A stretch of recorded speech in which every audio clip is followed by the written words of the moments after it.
Dr. Pasca belum hadir ya? Coba mungkin bisa dihubungi Pasca. Sudah tuh Prof, sepertinya. Oke, Prof. selamat pagi. Bisa mendengar suara saya?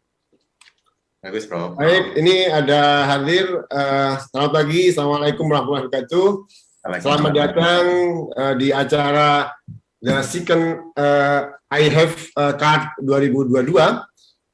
Terima kasih atas kehadiran online maupun offline para speaker yang hebat, Dr. Diki Tahapari, SPPD KMD PhD, dan Dr. Pasca Triatna, SPD PK PH ya.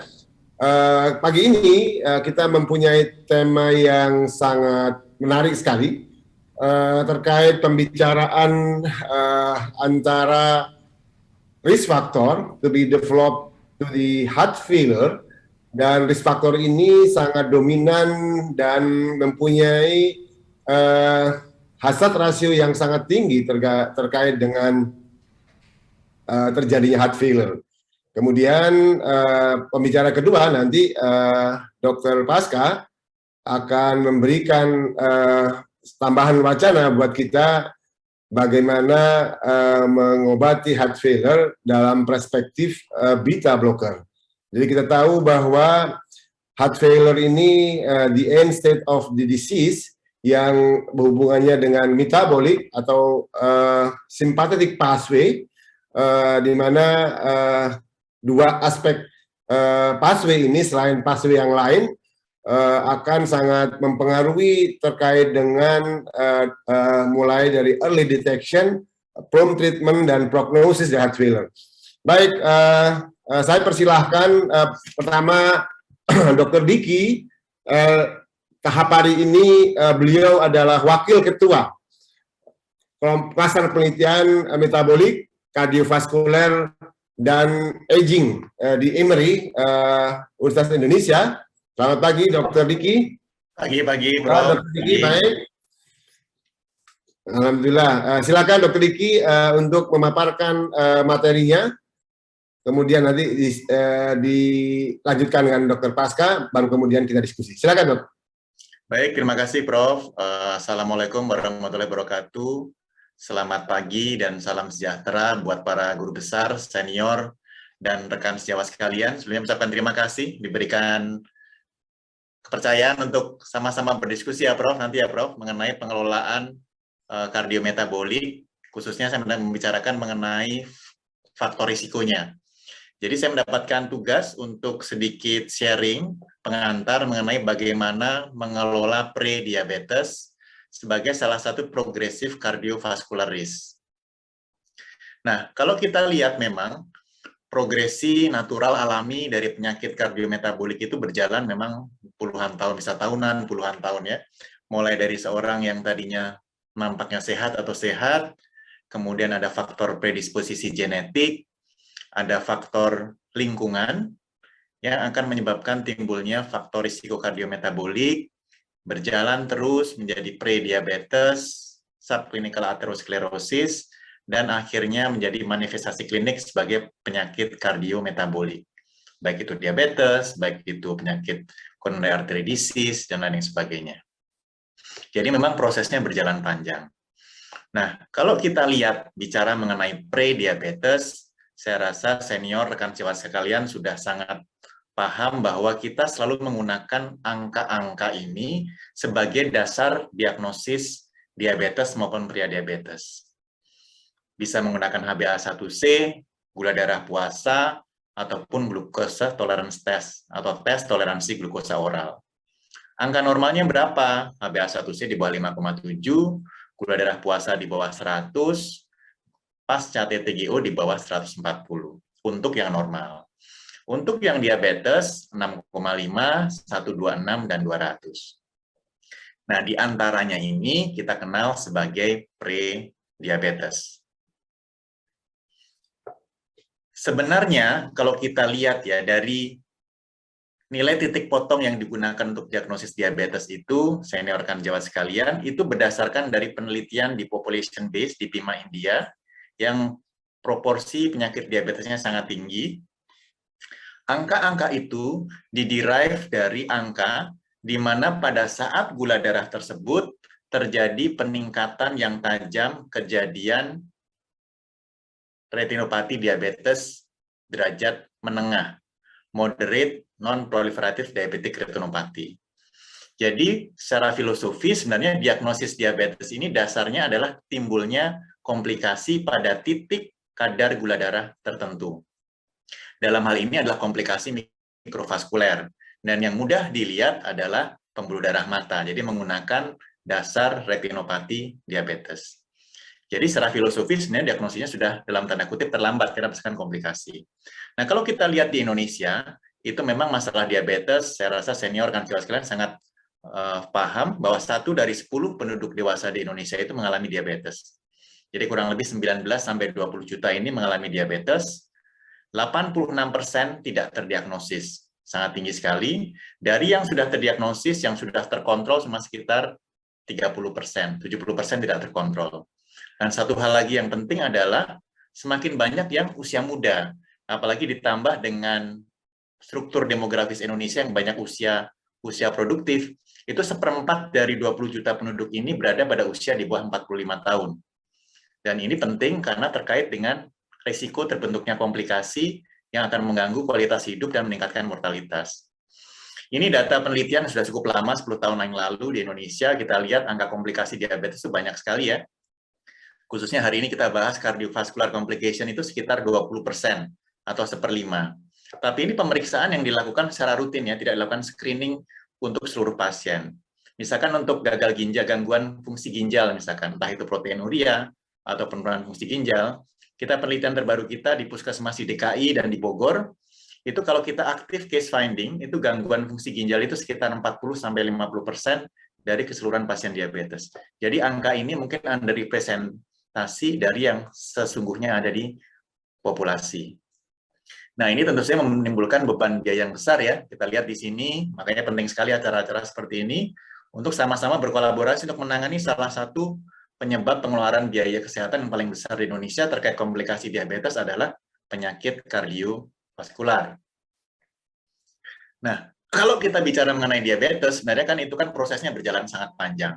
Mulai dari normal, agak naik sedikit gula darah puasanya, tadinya normal 80-70, naik 90-95-97, di atas 100 masuk prediabetes, di atas 126 masuk diabetes.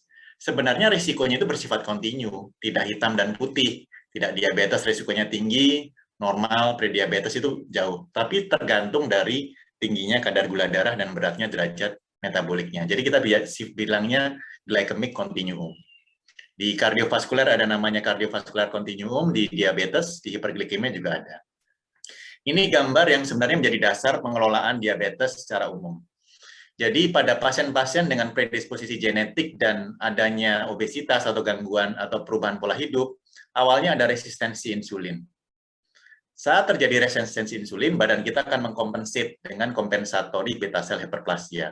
Sehingga gula darahnya masih normal, tapi sudah terjadi hiperinsulinemia. Pada saat terjadi hiperinsulinemia ini, memang yang terganggu pathway terkait dengan pengaturan glukosa. Tapi pathway lain terkait dengan pengaturan mitogenic cell, misalkan terjadinya peningkatan risiko aterosklerosis dan disfungsi endotel sudah berjalan sebenarnya pada saat pasien mengalami hiperinsulinemia. Saat fungsi sel betanya turun, baru mulai awalnya terjadi prediabetes atau impaired glucose tolerance. Gula darah naik dulu nih yang 2 jam setelah makan misalkan, baru diikuti kenaikan fasting glucose. Kalau makin berat, akhirnya menjadi diabetes. Tadi sama-sama kita sudah bahas bahwa diagnosis diabetes itu berdasarkan timbulnya komplikasi mikrovaskular. Pada saat terjadi hiperglikemia, mulai terjadi komplikasi mikrovaskular. Tapi komplikasi makrovaskuler dari beberapa studi ternyata terjadi jauh sebelum terjadi diagnosis diabetes, karena terkait dengan mekanisme resistensi insulin tadi.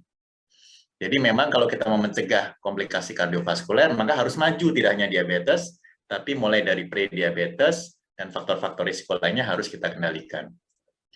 Ini contohnya adalah prediabetes ini sangat tinggi pada pasien-pasien dengan macrovascular disease. Misalkan di ICU gitu, 1/4 atau setengahnya biasanya pasien dengan prediabetes.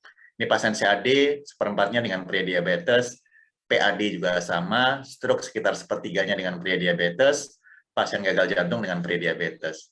Jadi dalam praktek sehari-hari pun di bidang penyakit dalam atau endokrin itu seringkali dapat konsul dari teman-teman kardiologi pasien dengan prediabetes gitu. Karena rata-rata kan nggak ada keluhan terkait dengan gula darah tingginya, tapi datang dengan komplikasi makrovaskuler. Selain itu, ternyata tidak hanya komplikasi makrovaskuler, komplikasi mikrovaskuler pun ternyata sudah ada walaupun tidak setinggi pada pasien dengan diabetes. Pasien-pasien dengan gangguan fungsi ginjal pun ternyata juga sudah timbul pada pasien dengan prediabetes. Tapi kalau kita lihat, memang makrovaskuler ini lebih awal terjadi. Nah, kalau kita lihat berapa banyak sih pasien dengan prediabetes di Indonesia, ini hanya yang impaired glucose tolerance. Indonesia termasuk negara yang cukup tinggi proporsi dengan impaired glucose tolerance. Kita lihat nih, warnanya yang paling gelap, paling tinggi. Kalau kita lihat dari riset kesehatan dasar, itu mencapai 30% bahkan dari populasi penduduk dewasa di Indonesia. Yang gula darah puasa terganggu sekitar 26%. Nah, ini jadi 1 dari 3 penduduk dewasa di Indonesia itu ternyata mengalami prediabetes. Nah, kalau ini tidak ditangani, tentu saja dalam 5-10 tahun ke depan akan menjadi diabetes dan akan timbul berbagai macam komplikasi, termasuk komplikasi kardiovaskuler. Ini studi di India, melihat proporsi setelah 10 tahun pasien prediabetes ini kemana. Ternyata pasien yang gangguan gula darah puasa terganggu itu sekitar 50% ya. Masing-masing 50% akan menjadi diabetes dalam 10 tahun. Kalau yang kombinasi, ada gangguan gula darah puasa dan gangguan 2 jam setelah makan, itu bahkan 84% akan menjadi diabetes. Ini di India. Gimana di Indonesia? Ini penelitian di kohort Bogor oleh mahasiswa S3 di UI. Kita lihat pada pasien perempuan saja ya, usia reproduktif. Dari yang prediabetes itu, 37% dalam 5 tahun, dalam 6 tahun ya, dalam 6 tahun ini, dalam 5 tahun tetap prediabetes. Yang progresi jadi diabetes itu 21% atau 1/5-nya. Memang agak sedikit lebih kecil ya, tapi ini dalam kurun waktu 5 tahun. Tapi masih kita bisa harapkan bisa regresi ke normoglikemik. Jadi timing yang tepat untuk melakukan intervensi. Yang normoglikemik sekalipun itu, 20% akan menjadi prediabetes dalam 5 tahun ke depan. Dan 2,4% akan menjadi diabetes. Ini satu-satunya data kohort di Indonesia ya, jadi kita sama-sama bisa lihat bahwa besaran masalah prediabetes dan diabetes akan terus naik gitu, karena tiap 5 tahun ada 20% kasus prediabetes baru misalkan.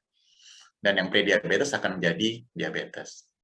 Nah, konversi ini juga penting. Semakin cepat konversinya jadi prediabetes ke diabetes, maka hazard rasio untuk timbulnya cardiovascular event juga jauh lebih tinggi. Kita misalkan yang dalam 10 tahun, itu maka hazard ratio 3 kali lipat lebih tinggi dibandingkan yang dia baru timbul diabetesnya di tahun-tahun berikutnya. Jadi penting sekali untuk melakukan intervensi sedini mungkin. Ini data insiden kardiovaskuler dari studi kohort di kohort Bogor. Pada pasien-pasien pre-diabetes dan diabetes kita gabungkan, itu dalam 6 tahun itu insidensinya kurang lebih hampir 10% dari keseluruhan pasien. Kita ada kohort sekitar 1.000 pasien. Dan salah satu prediktor kardiovaskuler untuk pasien prediabetes adalah usia lebih dari 45 tahun dan hipertensi. Jadi kalau ada pasien prediabetes atau diabetes dengan usia yang di atas 45 atau hipertensi, itu meningkatkan risiko yang sangat tinggi untuk timbulnya insiden kejadian kardiovaskuler. Nah, gimana cara pengelolaan prediabetes? Yang paling penting sebenarnya ada dua poin. Poin pertama, deteksi dini. Poin kedua adalah manajemen sesegera mungkin. Deteksi dini penting karena tadi 1 dari 3 penduduk dewasa di Indonesia itu ternyata mengalami prediabetes. Nah, kalau kita lihat dalam praktek sehari-hari, kasus prediabetes biasanya 3 yang saya sering temukan. Pertama, pasien MCU. Kedua, pasien yang di keluarganya ada diabetes dan dia aware untuk melakukan pemeriksaan sedini mungkin. Ketiga, rujukan dari teman-teman kardiolog sama neurolog. Entah pasien-pasien yang sudah serangan jantung, pasien-pasien gagal jantung, atau pasien-pasien yang mengalami stroke. Itu yang paling sering dirujuk untuk pengelolaan prediabetes. Nah, kalau kita lihat dari rekomendasi ADA 2022, semua pasien dengan obesitas dengan 1 faktor risiko di bawah ini harus di-screen untuk prediabetes. Misalkan physical inactivity. Saya rasa kalau di Indonesia banyak sekali ya physical inactivity ini. Bahkan kalau kita lihat dari rekomendasi US Preventive Service Task Force Recommendation Statement ini, bahkan semua yang di atas 35 tahun, kalau ada obesitas atau overweight harus dilakukan screening. Ya, kalau lihat teman-teman di kardiologi mungkin akan banyak ketemu pasien dengan hipertensi, HDL kolesterol yang tinggi, itu semua harus dilakukan screening terkait prediabetes. Gimana cara screeningnya? Kalau mau ideal, lakukan tiga-tiganya. Lakukan TTGO, karena kalau kita TTGO, kita dapat gula darah puasa 2 jam setelah pembebanan glukosa. Itu yang paling sensitif sebenarnya. Cuma masalahnya secara teknis tidak nyaman buat pasien harus puasa, minum air gula, kurang nyaman, kemudian 2 jam lagi diperiksa. Setidaknya kalau paling simpel, paling mudah bisa dilakukan HbA1c, karena tidak perlu puasa dan sangat mudah pemeriksaannya. Tapi idealnya semua pasien yang tadi ada faktor risiko tingginya tadi harus dilakukan pemeriksaan screening. Gimana pengelolaannya?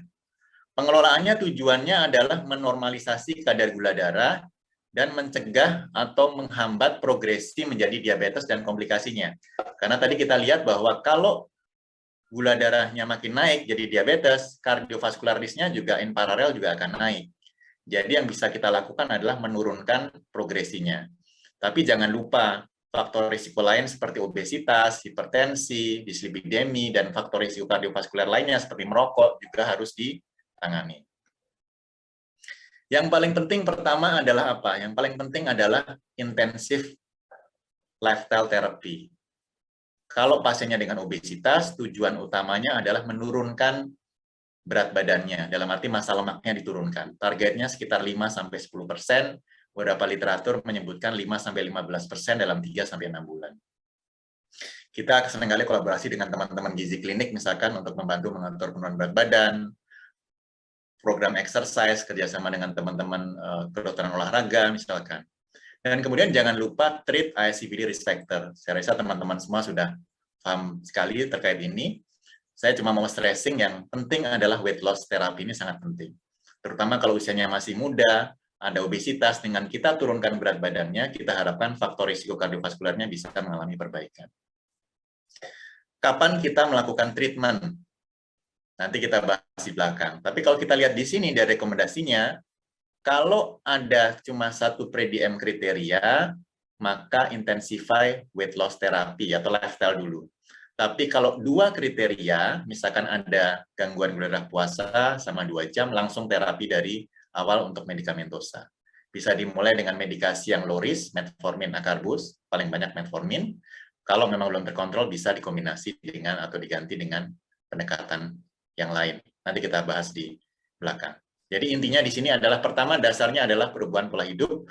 Kalau pasien obes, turunkan berat badannya. Ini gambaran. Kalau bisa dilakukan intervensi sedini mungkin, maka bisa menurunkan risiko progresi menjadi diabetes. Walaupun kita lihat memang ternyata yang dengan intensif lifestyle ini kekejar dengan yang menggunakan metformin. Jadi memang sekarang pertimbangannya adalah kalau yang risiko tinggi, kita mulai medikamentosa dari awal. Kapan mulai medikamentosa? Memang rekomendasinya berbeda-beda. Ini ada yang 6 bulan setelah gagal dengan lifestyle, ada yang 6 bulan, ada yang 3-6 bulan. Tapi kita ambil rata-rata 3-6 bulan gagal dengan lifestyle, bisa lanjut dengan terapi medikamentosa. Tapi sebenarnya kalau pasiennya risiko tinggi, misalkan kombinasi gagal darah puasa sama IGT, gangguan toleransi glukosa, atau punya metabolic syndrome, memenuhi lebih dari 2 kriteria dari sindrom metabolik, baiknya ditreat dari awal. Atau sudah ditreat 3-6 bulan, gula darahnya makin naik, dengan lifestyle makin naik, diberikan medikamentosa. Atau ada CVD, ada fatty liver, berikan medikamentosa. Ada gestasional diabetes sebelumnya, itu berarti ada double resiko untuk jadi diabetes, berikan medikamentosa. Pasien dengan PCOS juga berikan dengan medikamentosa. Jadi tidak lagi semua pasien sama. Kalau pasiennya risiko tinggi, berikan medikamentosa dari awal. Apa medikamentosanya? Ya dok, baik ya Prof. Efikasinya, mekanismenya, durabilitasnya, keamanannya, tolerabilitasnya, tentu kalau di Indonesia, cost jangan lupa. Untungnya kita punya obat yang sudah lama dipakai, cukup aman, tolerabilitasnya cukup baik, kecuali misalkan efek gastrointestinalnya. Metformin banyak dipakai dan hasil studinya sangat banyak sekali, sudah cukup established sebagai terapi pada pasien-pasien dengan pre-diabetes. Untuk Asia Pasifik, Indonesia termasuk, ini kalau tidak respon dengan 3-6 bulan, boleh diberikan metformin. Mulai dari 500 mg, dinaikkan boleh sampai 2.000 mg. Tapi untuk Indonesia biasanya 1.500 biasanya sudah cukup ya. Kalau intoleran pakai obat yang lain, follow up dilakukan tiap 3 sampai 6 bulan. Jadi untuk summary-nya di Indonesia itu prediabetes sangat banyak sekali, 30%. Kita bayangkan kalau 20%-nya akan jadi diabetes dalam 5 tahun ke depan, beban diabetes makin besar, risiko kardiovaskular, penyakit kardiovaskular akan makin banyak di Indonesia. Jadi kita ajak sama-sama, kita semua berkolaborasi untuk meningkatkan deteksi dini. Paling baik dengan OGTT, karena di dalamnya ada IGT bisa tertangkap, IFG bisa tertangkap. Kalau memang mau praktis, bisa dengan HbA1c. Saya rasa kita mulai harus beranjak dari hanya screening gula darah puasa menjadi lebih bagus lagi. Setidaknya dengan HbA1c, kalau kita mau lebih sensitif lagi dengan tes toleransi glukosa oral. Terapinya bagaimana? Tergantung stratifikasi risikonya. Kalau dia risiko tinggi, langsung saja dimulai. Intensifikasi gaya hidup, bisa kolaborasi dengan teman-teman dietitian atau gizi klinik untuk dietnya, untuk weight loss terapinya dengan teman-teman penyakit dalam atau gizi klinik dan kedokteran olahraga. Dan kalau perlu kita berikan medikasi pengobatan dari awal. Metformin salah satu yang sudah cukup established. Ini penting karena intervensi prediabetes di awal akan dapat mencegah terjadinya diabetes dan juga terjadinya komplikasi kardiometabolik. Baik, saya rasa sekalian, Prof dan dokter sekalian, apa yang bisa saya sharing, semoga bermanfaat. Mohon maaf kalau ada kekurangan, izin saya tutup. Assalamualaikum warahmatullahi wabarakatuh. Assalamualaikum warahmatullahi wabarakatuh. Terima kasih Dr. Diki, hebat. Membuka insight kepada kita semua, tingginya prevalence dari pre-diabetes di antara pasien-pasien kita. Memang dari guideline kita dianjurkan untuk men-screening dari awal pasien-pasien dengan cardiovascular risk factor, dan kita memanage-nya at once karena dia datang sebagai sebuah sindrom. Diabetesnya, prediabetesnya, hipertensinya, obesity, dan sehingga akhirnya agresif terapi setelah screening, kemudian comprehensive approach, including exercise, diet, kemudian drugs, mungkin menjadi hal yang sudah harus diupayakan dari awal, sehingga tidak terjadi progressive disease seperti yang dikatakan Dr. Diki. Terima kasih, selamat Dr. Diki, kami sudah sangat mengerti sekali, dan semoga ini bermanfaat untuk teman-teman sekalian. Yang hadir di sini sudah 180-an ya, cukup banyak, dan kita lanjutkan dengan sesi yang kedua, akan disampaikan oleh Dr. Pastriatna Probodewi, SPJPK Konsultan FIHA. Beliau adalah kardiolog dari RSPAD Gatot Subroto, Jakarta. Diperkenankan, silakan Dr. Pastriatna, 20 menit dari sekarang.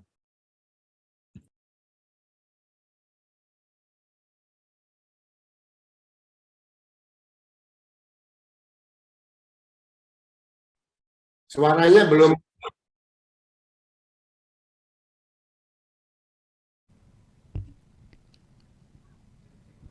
Halo, tes. Ya, oke. Sudah ada? Sudah. Baik, ya. Assalamualaikum warahmatullahi wabarakatuh. Terima kasih Prof. Saifur.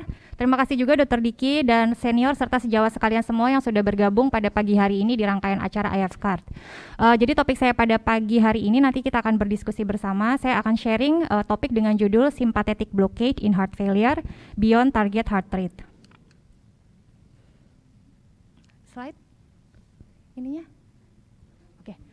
Sebagai pendahuluan, kita tahu bahwa blokade dari sistem beta adrenergic ini merupakan cornerstone dari tata laksana pasien HFrEF kronik, di mana mekanisme di mana penyakit beta ini bisa bermanfaat untuk pasien gagal jantung ini meliputi blokade neurohormonal, khususnya adalah sistem saraf simpatis dan reduksi atau kontrol heart rate.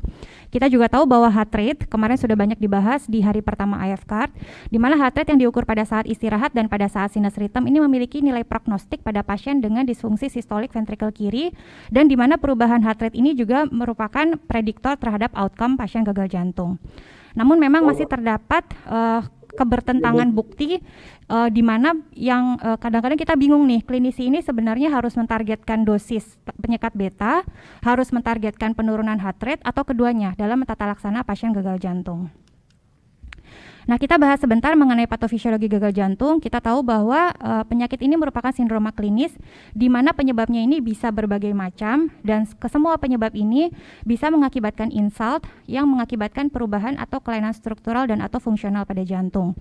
Di mana gangguan struktural dan atau fungsional jantung ini awalnya akan mencetuskan suatu mekanisme kompensasi, yaitu aktivasi neurohormonal yang meliputi banyak faktor sebenarnya. Jadi bisa peningkatan aktivitas sistem saraf simpatis, kemudian aksis renin, angiotensin, aldosteron, natriuretik, peptide, kemudian nephrilicin, juga aktivasi sitokin. Nah, awalnya mekanisme kompensasi ini kita tahu akan bersifat menguntungkan karena dapat meningkatkan kontraktilitas, meningkatkan heart rate, sehingga akan dapat membantu peningkatan stroke volume dan cardiac output yang terganggu.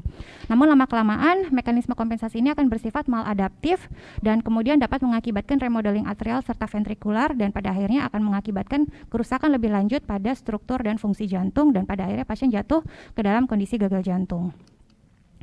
Nah, untuk aktivasi sistem saraf simpatis ini sendiri, jika meningkat, maka dia akan melepaskan norepinefrin, di mana pelepasan norepinefrin ini dapat menstimulasi reseptor beta 1 di jantung yang mengakibatkan peningkatan heart rate, perubahan variabilitas heart rate, serta peningkatan kontraktilitas. Peningkatan heart rate ini sendiri kemudian akan mengakibatkan peningkatan pulsatile stress di sistem vaskuler, mengakibatkan gangguan aterosklerosis, meningkatkan resiko ruptur plak, dan kemudian secara otomatis akan meningkatkan resiko terjadinya iskemia kardiak. Selain itu, pelepasan norepinefrin di ginjal itu juga akan mengakibatkan peningkatan pelepasan renin, sehingga akan meningkatkan produksi angiotensin, meningkatkan tekanan darah, mengakibatkan hipertrofi ventrikel kiri, serta akhirnya pasien bisa jatuh ke dalam kondisi gagal jantung. Sehingga sekarang yang menjadi dasar farmakoterapi untuk HFrEF ini adalah obat-obatan yang dapat menghambat 5 pathway atau 5 jalur patobiologis yang mendasari terjadinya sindroma gagal jantung ini. 5 jalur patobiologis ini meliputi angiotensin 2, norepinefrin, aldosteron, nephrilicin, dan SGLT yang diharapkan dapat dihambat dengan 4 golongan obat yang sekarang kita kenal dengan 4 pillar treatment of HFrEF, yakni ARNI, di mana ARNI ini dapat memblok angiotensin 2 dan nephrilicin, atau ACE dan ARB yang dapat menghambat angiotensin 2, kemudian penyekat beta yang dapat menghambat norepinefrin atau sistem saraf simpatis, MRA untuk menghambat aldosteron, dan SGLT2 inhibitor untuk menghambat SGLT. Kemudian untuk beberapa populasi tertentu ada tambahan 3 obat lainnya. Dan hal ini sudah established pada semua panduan yang kita kenal. Jadi dari Indonesia sendiri, PP Perki dan Pokja Gagal Jantung sudah mengeluarkan panduan tahun 2020 yang meliputi 3 pilar terapi utama tadi. Di sini memang SGLT belum masuk, tapi di sini sudah meliputi ACE atau ARB, beta blocker, dan MRA. Kemudian ini bagian guideline ASC 2021 pasti sejawat sudah sering sekali melihat berseliweran dalam 2 hari terakhir ini. Di sini sudah meliputi 4 pillar treatment yang tadi saya sebutkan. Demikian halnya juga dengan guideline Kanada tahun 2021 dan yang terbaru guideline ACCAH tahun 2022. Ini semuanya sudah established untuk terapi 4 obat itu yang menghambat 5 jalur patobiologis yang mengakibatkan gagal jantung, termasuk salah satu diantaranya adalah blokade sistem saraf simpatis. Nah, sebenarnya bagaimana sih mekanisme penyekat beta atau beta blocker, kenapa dapat memberikan manfaat pada kondisi gagal jantung? Jadi ternyata manfaat penyekat beta dalam gagal jantung ini tidak hanya terkait dengan penurunan atau heart rate reduction saja. Memang penyekat beta yang kita ketahui mekanismenya itu adalah dapat menurunkan heart rate sehingga dapat menurunkan demand oksigen di miokard dan kemudian dapat memperpanjang waktu pengisian diastolik. Namun ternyata tidak hanya itu saja, mekanismenya bersifat multiple dan kompleks, di mana beta blocker ini juga dapat menurunkan sympathetic tone, sehingga dapat memperbaiki balance autonomic dan heart rate variability, sehingga menurunkan kejadian atau risiko sudden death. Selain itu, beta blocker kita ketahui juga memiliki aktivitas anti-aritmia yang juga dapat menurunkan risiko sudden cardiac death. Selain itu, beta blocker tidak hanya menghambat aktivitas sistem saraf simpatis, namun juga memiliki efek inhibisi terhadap sistem renin-angiotensin, sehingga dapat menurunkan pelepasan renin dan mencegah efek-efek buruknya yang tadi sudah saya sebutkan. Selain itu, beta blocker juga dapat menghambat atau menginhibisi proses nekrosis, apoptosis, dan inflamasi sel yang diinduksi oleh katekolamin, serta juga dapat menstabilisasi reseptor kardiak ryanodin sehingga mencegah pelepasan atau kalsium rilis yang berlebihan. Dan kalsium rilis ini sering sekali menjadi dasar terjadinya ventricular fibrilasi, sehingga dengan adanya stabilisasi ini maka dapat menurunkan kejadian VF yang merupakan salah satu penyebab terbanyak dari sudden cardiac death. Selain itu, penyekat beta juga dapat memodifikasi proses remodeling jantung.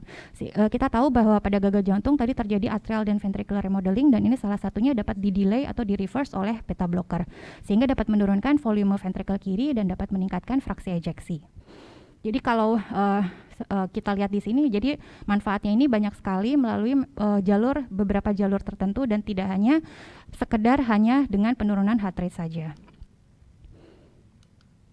Nah ini dan kemudian dengan jalur-jalur yang tadi menunjukkan bahwa penyekat beta ini bermanfaat, ternyata sudah dibuktikan dari 4 landmark trial ini, yaitu mengenai penggunaan beta blocker pada pasien HFrEF. Kita kenal trial MERIT-HF untuk metoprolol, kemudian CBIS-2 untuk bisoprolol, dan Copernicus untuk carvedilol. Ini ketiga trial ini dapat menurunkan risk reduction sampai lebih dari 30% untuk pasien-pasien gagal jantung. Dan kemudian untuk senior trial ini dengan nebivolol dengan risk reduction sebesar 12%. Nah, kalau kemudian kita lihat dari protokol dari landmark trial tersebut, kita lihat di sini bahwa dosis inisial dan dosis target yang dipakai dalam protokol penelitian inilah yang kemudian menjadi dasar penetapan dosis inisial dan target dosis di panduan-panduan yang sekarang kita pakai. Jadi contohnya pada trial CBIS-2 dengan menggunakan bisoprolol, maka dosis inisial di protokolnya itu adalah 1,25 mg dengan dosis targetnya adalah 10 mg, dan inilah yang kemudian menjadi dosis target yang direkomendasikan di dalam panduan. Kemudian pada CBIS-2 ini kita lihat bahwa rata dosis yang tercapai pada subjek penelitian itu adalah sebesar 7,5 mg. Suatu dosis yang cukup tinggi ya raratanya.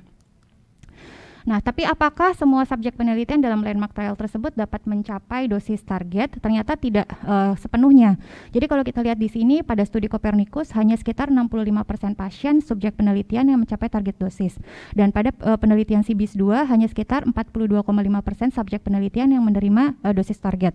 Nah, perlu diketahui bahwa CBIS-2 ini merupakan trial yang mana kemudian dihentikan lebih awal karena sudah terdapat penurunan all-cause mortality yang bermakna dalam periode 1,3 tahun. Nah, jadi kita bisa bayangkan di sini dengan 42,5% subjek penelitian mencapai target dosis, ini bisa menurunkan mortalitas atau risk reduction sebesar 34% pada pasien gagal jantung dibandingkan dengan kelompok placebo. Nah, sayangnya kemudian registry-registry menunjukkan di real world experience itu ternyata dosis beta blocker itu tidak bisa mencapai setinggi dosis yang ada di landmark trial. Jadi contohnya di sini kita lihat di CBIS-2 tadi rata dosis yang tercapai adalah 7,5 mg atau sekitar 75% target dosis. Namun kemudian di trial dan registry berikutnya ditemui bahwa pencapaian dosis beta blocker itu tidak bisa setinggi CBIS-2. Demikian juga untuk carvedilol dan metoprolol, dosis yang tercapai itu tidak bisa setinggi landmark trialnya yaitu Copernicus dan MERIT-HF.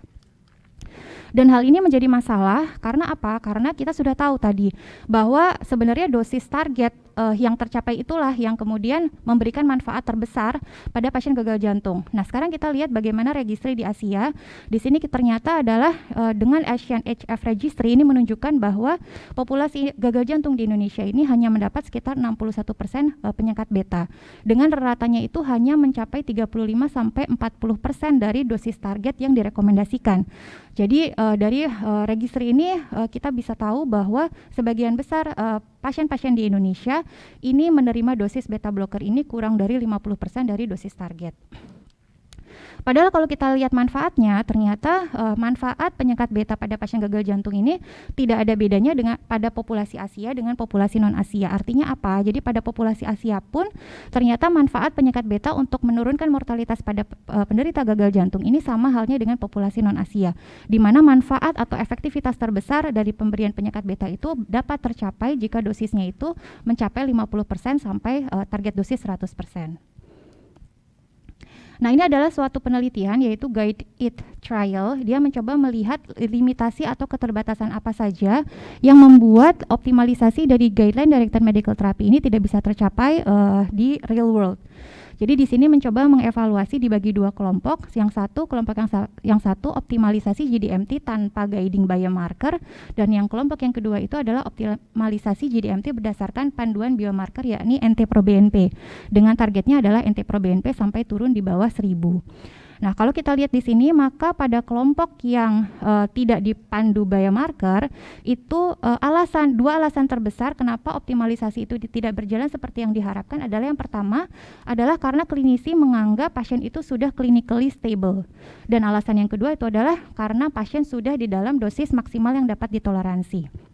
Kemudian untuk kelompok yang di-guiding oleh NT-proBNP ini alasan terbanyaknya itu adalah karena pasien sudah di dalam dosis maksimal yang dapat ditoleransi.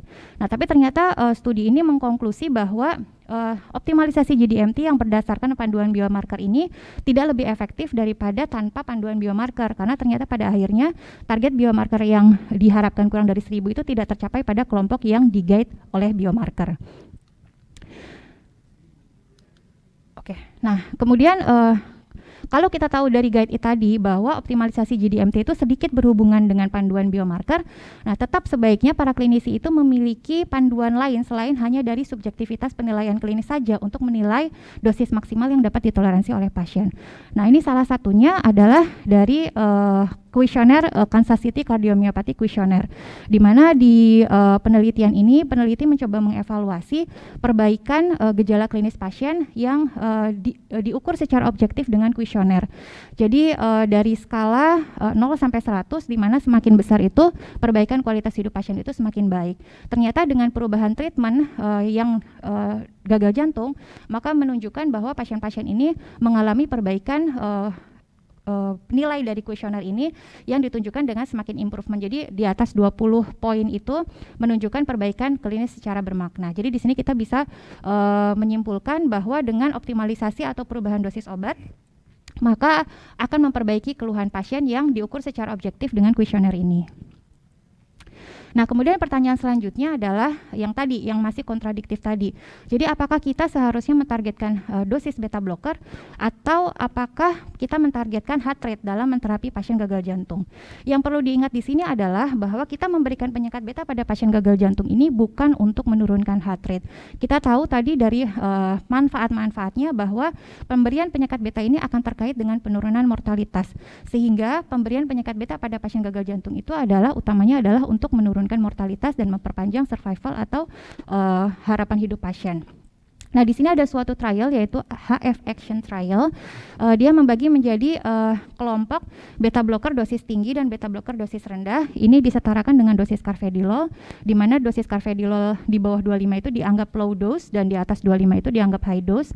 Kemudian heart rate-nya itu adalah dibagi dua, low heart rate di bawah 70 dan high heart rate itu di atas sama dengan 70. Ternyata dikonklusikan dari studi ini adalah bahwa ternyata yang lebih terkait dengan perbaikan outcome pada pasien HFrEF itu adalah dosis penyekat beta yang lebih tinggi dibandingkan hanya reduction heart rate saja. Sehingga dikonklusikan adalah titrasi dosis beta blocker itu akan dapat memberikan manfaat yang lebih besar pada pasien gagal jantung dibandingkan penurunan heart rate.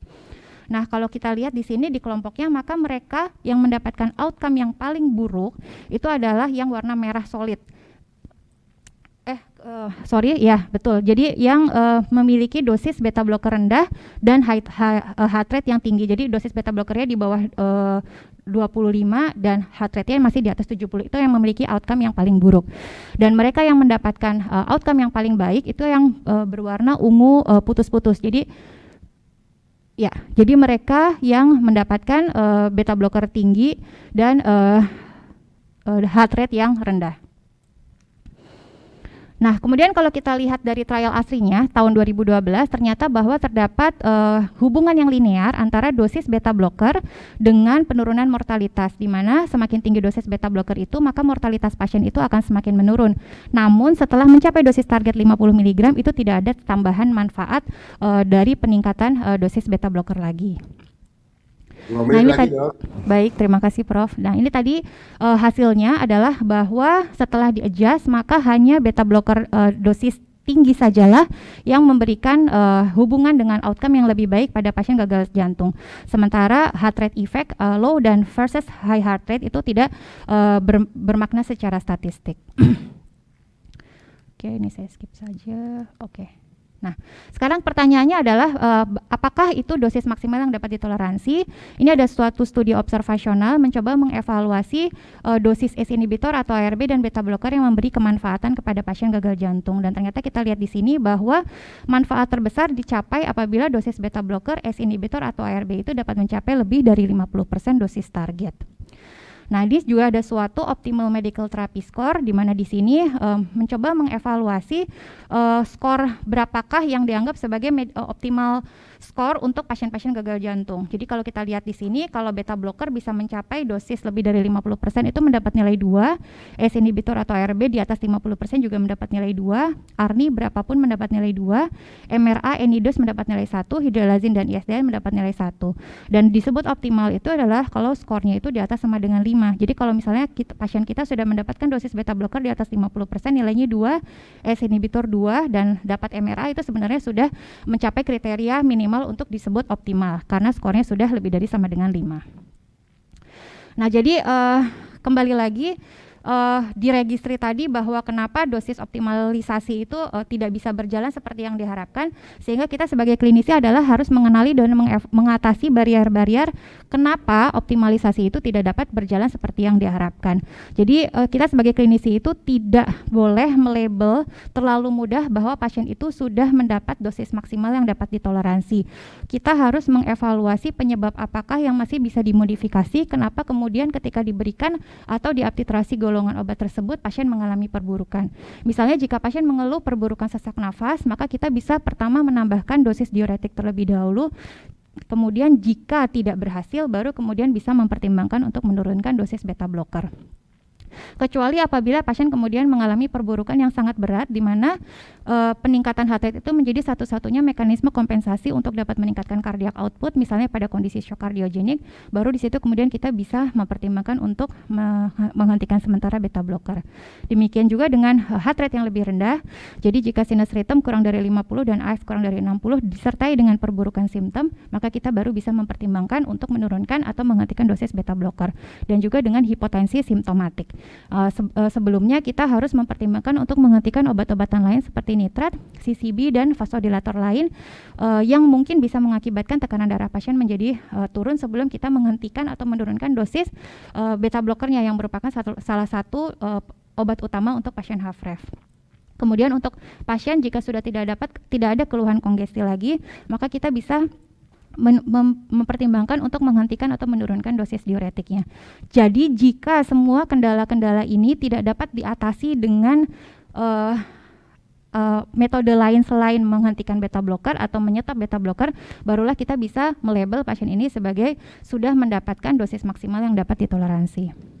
Sebagai kesimpulan, ya, beta blocker merupakan salah satu dari 4 pilar terapi gagal jantung yang memiliki impact terbesar untuk pasien gagal jantung, dan mekanismenya sangat multiple dan kompleks, tidak hanya dengan penurunan heart rate saja, dan di mana titrasi dosis beta blocker ini akan memberikan manfaat yang terbesar pada pasien, sehingga goal untuk memberikan terapi beta blocker pada pasien gagal jantung itu bukan untuk memperlambat heart rate. Goalnya itu adalah untuk save life, menurunkan mortalitas, dan memperpanjang angka harapan hidup pasien. Sekian dari saya, terima kasih. Kurang lebihnya mohon maaf. Wassalamualaikum warahmatullahi wabarakatuh. Assalamualaikum warahmatullahi wabarakatuh. Terima kasih Dr. Pasca. Ini kita tersisa waktu 8 menit untuk berdiskusi. Sangat menarik sekali Dr.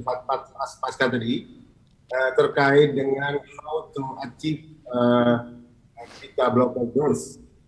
Kemudian kita juga tahu bahwa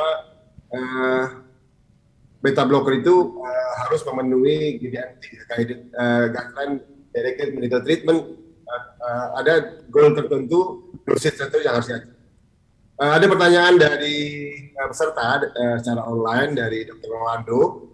Ini sebetulnya beliau bertanya how to initiate beta blocker in acute decompensated heart failure.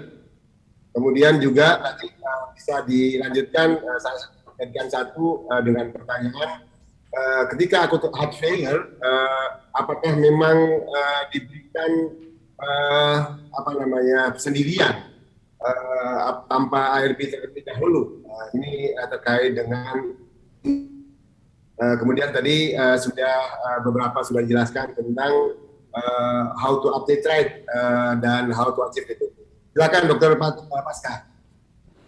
Baik, terima kasih Prof. Maaf tadi suaranya agak putus-putus. Jadi bagaimana menginisiasi penyekat beta pada pasien acute decompensated heart failure ya yang pertama ya? Iya. Ya, baik. Ya, jadi tentu saja memang penyekat beta ini baru boleh diberikan itu ketika kondisi pasien sudah mulai menuju euvolemic. Jadi ketika masih over volume sekali, kita tunda dulu pemberiannya. Kemudian yang kedua adalah pastikan pasien itu secara hemodinamik itu sudah cukup stabil. Jadi sudah tidak dalam support inotropik atau vasopresor lagi. Baru kemudian kita bisa mulai menginisiasi beta blocker. Kalau dalam perawatan itu biasanya kita akan mulai menginisiasi beta blocker itu ketika pasien sudah relatively stable, kemudian sudah pindah ke ruang perawatan, jadi biasanya bukan lagi di ICU atau kalau di ICU itu sudah akan pindah ke ruang perawatan, baru kemudian kita bisa menginisiasi dan itu pun dengan dosis yang kecil dulu. Jadi start low, go slow. Seperti itu. Ya. Yang kedua, sebetulnya pertanyaan berikutnya Dr. Pasca, pada pasien yang treated by beta blocker, kemudian ada worsening heart failure, kapan pasien itu dihentikan, kapan di slow down the dose? Maaf, putus-putus. Ketika pasien on treatment beta blocker, baik. Kapan di baik. Ya, jadi kalau pasien itu sudah mendapatkan beta blocker sebelumnya, kemudian mengalami perburukan gitu ya Prof ya, bagaimana? Jadi seperti di slide saya tadi, jadi jika kemudian deteriorasi atau perburukannya itu sangat berat dan beta block dan satu-satunya mekanisme kompensasi itu adalah hanya dengan peningkatan heart rate untuk meningkatkan cardiac output, contohnya pada shock kardiogenik, itu mau nggak mau kita harus tunda dulu pemberian penyekat beta. Namun jika perburukannya misalnya karena perburukan gejala kongestinya yang kita anggap masih bisa ditata laksana dengan peningkatan dosis diuretik, itu kita bisa mencoba dulu dengan peningkatan dosis diuretik terlebih dahulu. Baru kemudian ketika dengan peningkatan dosis diuretik keluhan kongestinya atau simptom kongestinya itu tidak membaik atau justru makin buruk, itu kita bisa mempertimbangkan untuk menurunkan dosis beta blocker yang sebelumnya sudah diterima oleh pasien. Ya, jadi bagus sekali tadi pertanyaan dan jawabannya terkait dengan mana-mana yang pasien setting, mana-mana yang gitu. Kemudian terkait dengan ini pertanyaan terakhir sebelum beralih ke pasien dengan trial yang sudah dijelaskan tadi, semuanya sudah on ACE. Pertanyaannya, apakah ada trial terkait dengan pemberian beta blocker di awal sebelum ACE atau ARB?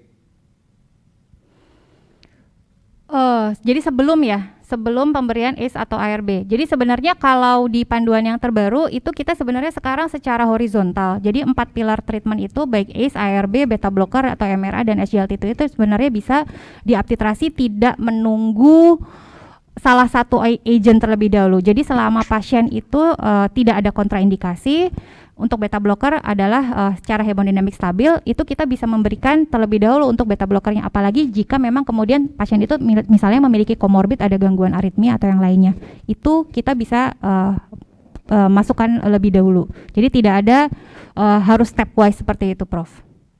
Iya, mungkin bisa saya tambahkan terkait dengan pertanyaan yang terakhir tadi, bahwa ada CBC trial yang 2 arm membandingkan antara beta blocker first dan ARB ACE first. Tetapi pada setting hari kelima dan hari ke-7 pasca euvolume status dari pasien ADHF yang di CBC trial ini.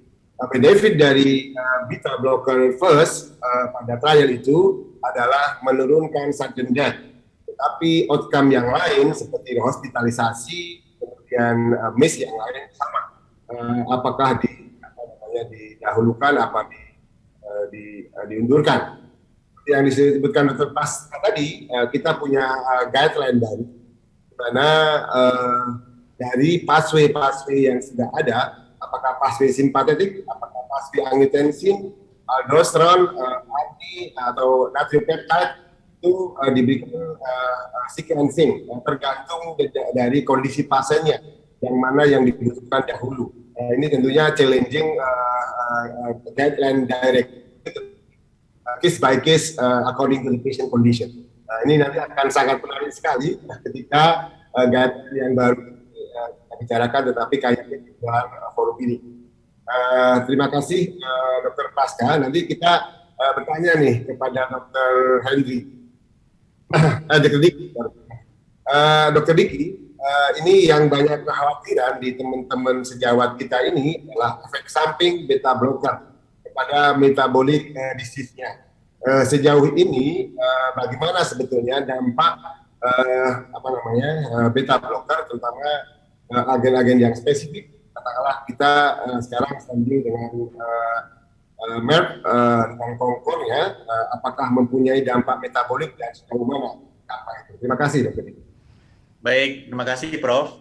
Untuk beta blocker memang yang paling kita takutkan sebenarnya tidak semata-mata gangguan metabolik, kenaikan gula darah biasanya sangat kecil sih Prof. Apalagi yang sifatnya kardioselektif. Yang kita takutkan yang non-selektif sebenarnya karena terkait dengan respon hipoglikemia.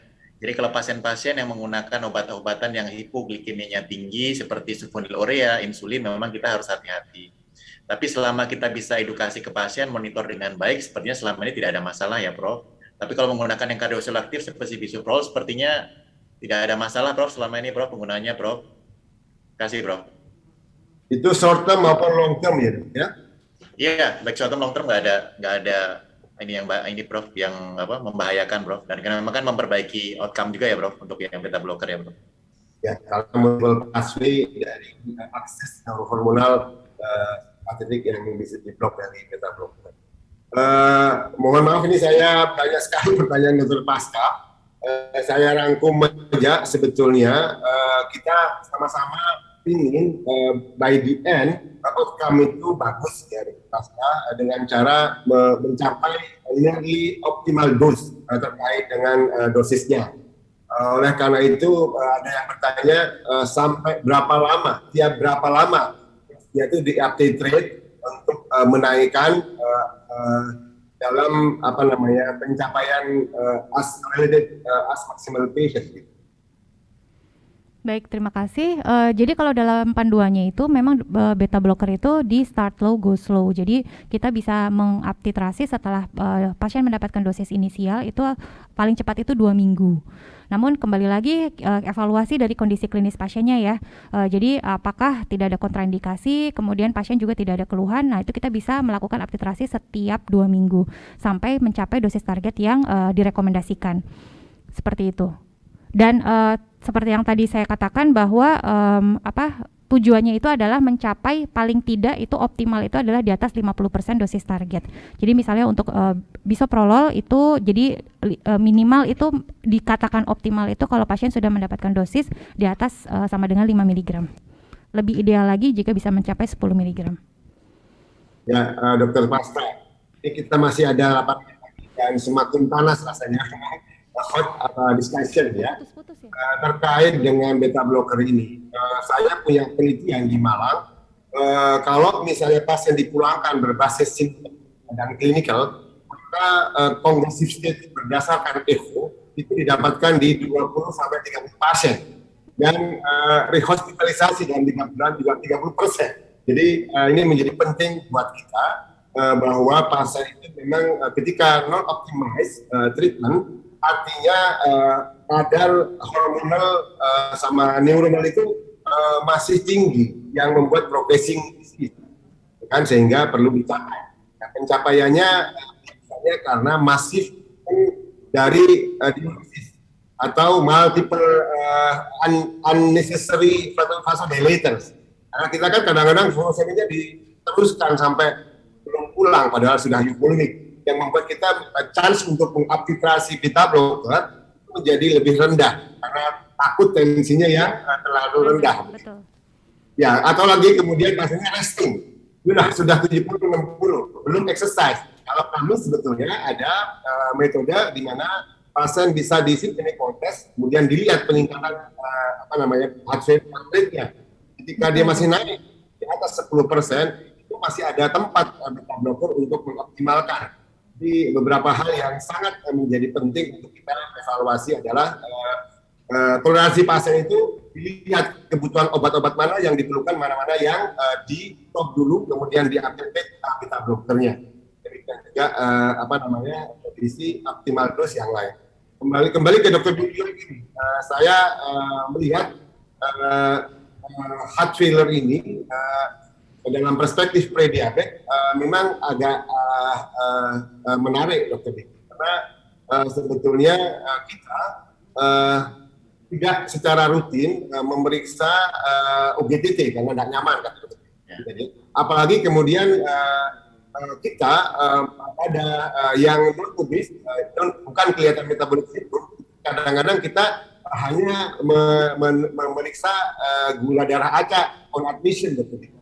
Nah, sekarang masalahnya, Dr. Diki, ini kapan kita harusnya pasien-pasien mana yang harus di-screening pada pasien di mana dia tidak ada obes, tidak ada dislipidemia, tanda metabolik sindrom, dan pemeriksaan apa yang diperlukan? Apakah cukup GD1, GD2 atau HbA1c? Terima kasih. Ya, terima kasih Prof. Ya, memang untuk pasien-pasien yang masuk dengan penyakit akut ya Prof, OGTT sangat tidak ideal ya Prof. Dan itu memang tidak nyaman buat pasien, dan memang itu settingnya hanya dirawat jalan biasanya Prof. Karena kan ada syarat-syaratnya Prof, 8 jam puasa, aktivitas dan lain sebagainya. Jadi kita anjurkan kalau untuk pasien rawat inap, HbA1c menjadi penting sebenarnya Prof. Karena itu memberikan gambaran 3 bulan terakhir. Daripada periksa cuma gula darah sewaktu atau gula darah puasa, lebih baik HbA1c kalau memang fasilitasnya memungkinkan. Nah, pada pasien-pasien yang bagaimana tidak ada obes, tidak ada faktor risiko kardiovaskuler, salah satu yang penting adalah riwayat keluarga dengan diabetes, Prof. Kita ada penelitiannya, kalau ada riwayat keluarga dengan diabetes, biasanya anaknya atau keturunannya risiko diabetes jauh lebih tinggi, dan terjadi pada usia yang jauh lebih muda biasanya. Kalau ibunya 50-60 tahun, anaknya bisa lebih muda, 40 bahkan 30 tahun. Ditambah faktor risiko gaya hidup, saya rasa hampir semua pasien kita ya Prof, termasuk kita sendiri mungkin Prof, jarang berolahraga, jarang aktivitas fisik, pola makannya juga mungkin tidak terlalu yang sehat seperti anjuran isi piringku Kemenkes gitu Prof.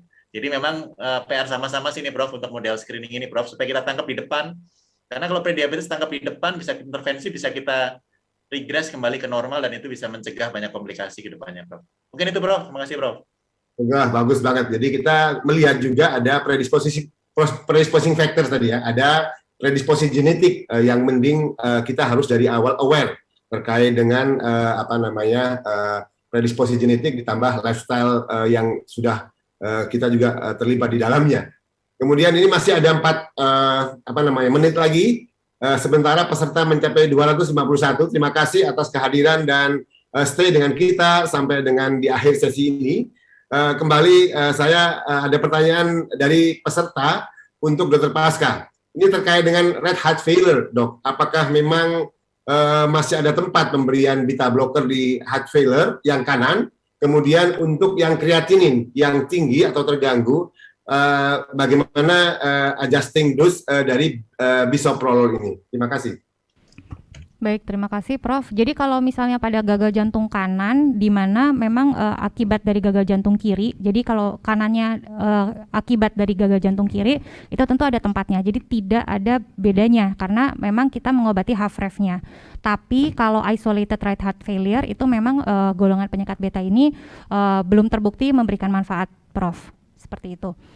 Kemudian pertanyaan yang kedua, untuk adjustment dose dari beta blocker bisoprolol pada gangguan penyakit ginjal. Jadi kalau dari literaturnya itu memang karena 50% lebih dibuang lewat ginjal, jadi memang dianjurkan untuk lebih cautious terhadap efek beta blockernya itu. Jadi ada panduan yang menyarankan itu di adjust sampai setengah dosisnya. Jadi misalnya pasien harusnya mendapatkan dosis 5 mg, itu kita bisa mengadjust dengan diberikan setengahnya dulu.